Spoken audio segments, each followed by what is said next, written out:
When you're doing something that you love so much, that excites you, it flows over into everything. Everything you do at that moment in time is better because you're so creatively excited that, yeah, you might be exhausted. But you know, if you're working on shoes or you're working on handbags, your brain is clicking. You're absolutely, or I am, absolutely better. So if you're excited in life, you're gonna be better at what you're creating.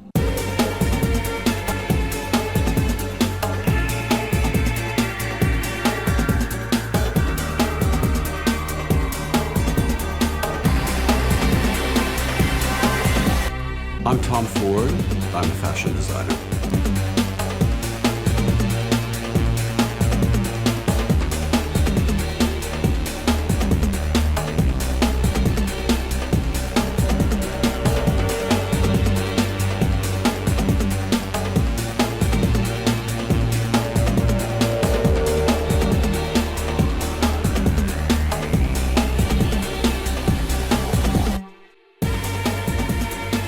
Can I see you walk again?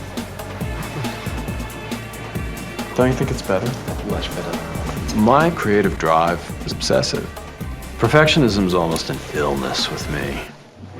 I think I'm getting better at it. You can only control so much. You have to just let go. You know, you're not in control of anything. You're not really in control of life. You're not in control of the thing in the world. And as I get older, the more and more I see that. We're just really trying to get the width of the lapel exactly right. I like a big lapel. I've always hated little skinny lapels. Doesn't mean I haven't ever done them before, but I've always felt they feel a little sad, like you don't have enough fabric, you know, to really have. And our look is about that. It's about, you know, feeling that you have plenty of fabric. But perfectionism is something you're born with. I remember as a kid, well, my parents tell me as a kid that, you know, even at 3 and 4, I was very picky. I wouldn't wear this, I wouldn't wear that, I wouldn't put that on, that wasn't good enough. I remember telling my mother, your hair's wrong, this is wrong, I hate those shoes, you shouldn't wear that sofa's ugly. Whenever my parents would go to a movie or something and leave me with a babysitter, I was tiny, but I was pushing that furniture around, rearranging the living room. I remember looking at a pair of my shoes when I was 6 or 7 years old. I remember it so vividly. I was riding in the back of the car, I was staring down at these brand new shoes, and there was just the bump of the toe was like off by, you know, I didn't know what a millimeter was then, but it was just wasn't quite the right shape. And when I got home, I took those shoes off. I just wouldn't put them on again. They were wrong. They were just wrong. So I think you come out that way. So let's slip this on. I see you walk. Oh, it's not too short. It's way too long still. It should be like that short, I think, don't you? It's not perfect in the front. Let me see you walk just to get an idea. It's a lot better as a jacket than it is as a coat. It's still too long in the front. When I was growing up in Texas and New Mexico, I wasn't sure what I wanted to do, but I knew I wanted to escape Texas and New Mexico. Not that they're not great places. I still have a house in New Mexico, and I love both places. Probably through watching movies, you know, you imagine that there's this glamorous life happening somewhere that you're not a part of. I had kind of imagined a certain life for myself. So when I was 17, I moved from New Mexico to New York. Can we see you walk? I hate the back of this dress. Now, this was the question. Do you think we should throw it out? Do you think it would make a good top?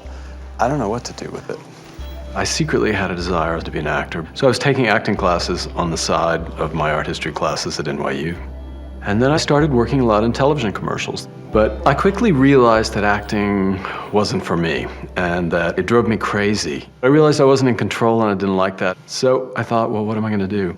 I had always been interested in architecture, and I thought, well, I'll go back to school and study and become an architect. So I enrolled in Parsons, and I kept finding a way to kind of fit fashion into whatever project I was working on.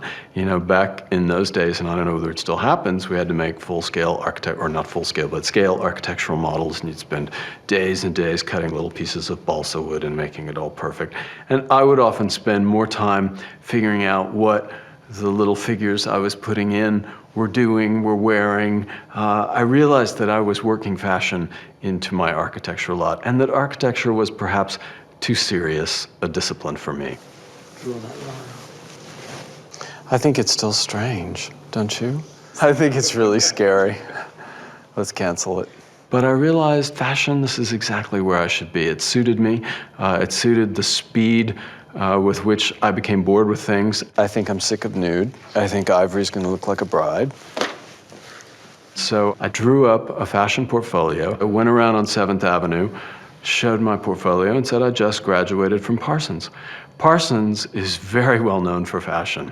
I didn't say I graduated in architecture and I really have never taken very many classes in draping or fashion and maybe don't quite know what I was doing. So it was a little misrepresentation, but it worked.